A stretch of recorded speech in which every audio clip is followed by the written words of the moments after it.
posebno, jer hteo sam na kraju da kažem zadnje u stvari da se javim, zato što svi vi imate neke zavidne karijere, čak za Maju sam se iznenadio sve one titule i ono, pa nekako i sramota me da bilo šta ja vama pričam, ko sam ja i šta sam. O meni se piše već od 80. godine kao kriminalcu, kao žestokom momku, kao nekom u donu 90-ih.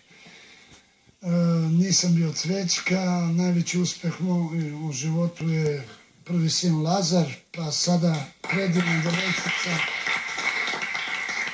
Vera, koji zovem Coca, ja i moja supruga. Pozdravljam ih, pozdravljam sve moje prijatelje, sve moje fanove, ceo region, ove prelepe ljude i dobre.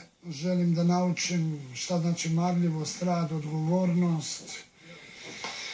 Eto, jednom rečju, duša sam u čoveka, tako me zovu oni koji me upoznaju i želim da razbijem predrasud o meni, onaj koji govori da sam ja jedna obična sirovina od 2 metra istetoverenih mišića i da samo znam da pucam, bijem, psujem i tako dalje. Eto, to je ukratko. Bravo!